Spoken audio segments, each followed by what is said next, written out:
Buenas tardes. Vamos a ver cómo crear un procedimiento almacenado en la base de datos sueldos. Yo ya lo tengo creado anteriormente, pero lo vamos a borrar y lo vamos a volver a crear. Recordamos que los procedimientos almacenados afectan a nivel de base de datos, o sea que cualquier procedimiento almacenado que tenga funciones o que tengan cursores que puedan ser utilizados por cualquiera de las tablas que conforman nuestra base de datos, serán utilizados simplemente llamándolos.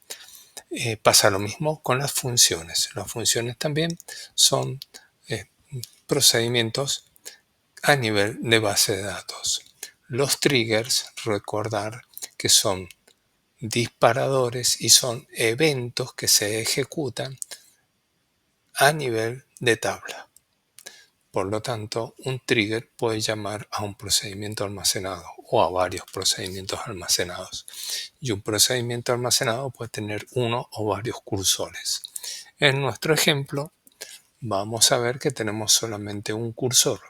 Nuestro cursor está dado por el delimitador con // para decirle que todo lo que viene a continuación es un script y que se ejecutará al final cuando cerremos el slash y le devolvamos el comando de RAM al sistema operativo, al sistema del motor de base de datos.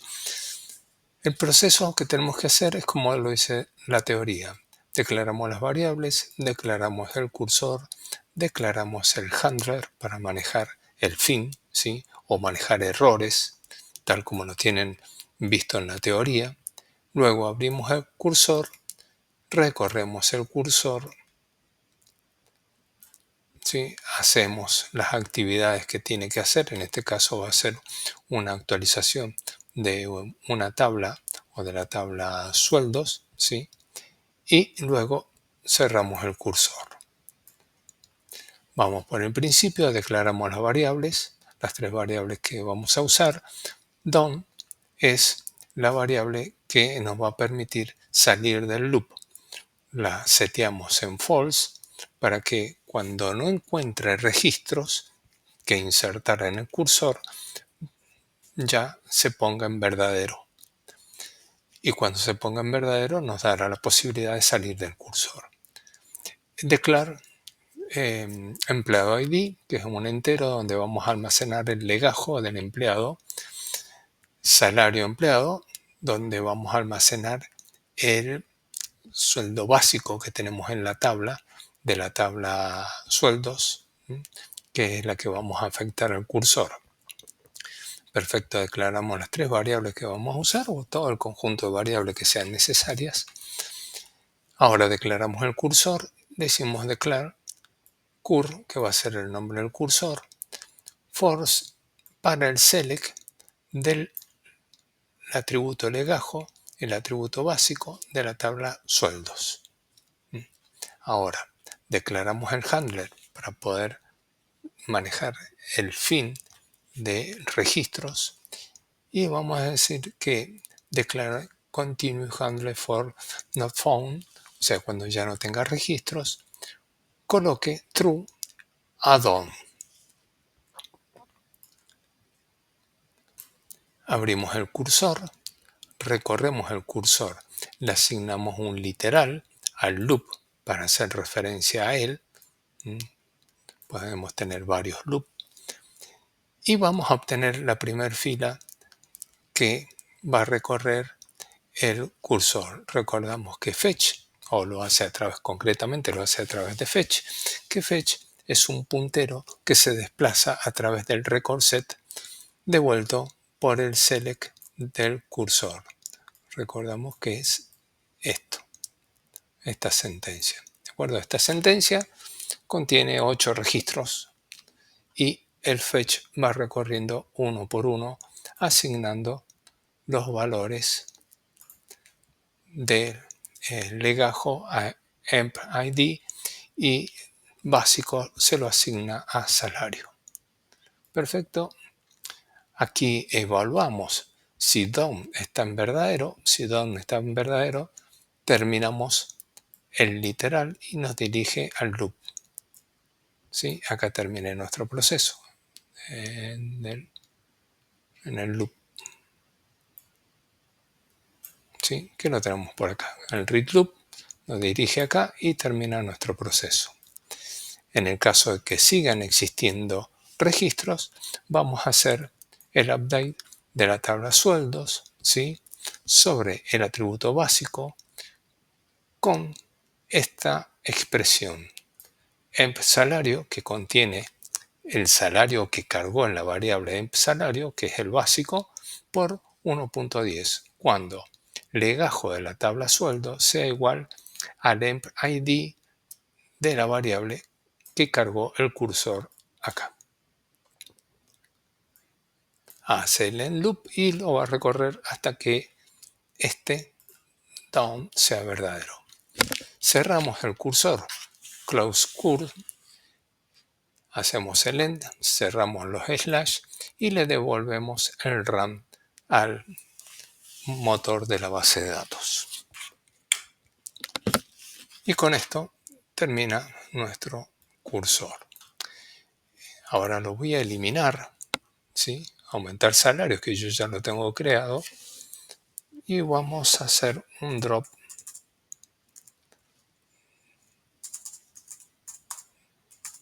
de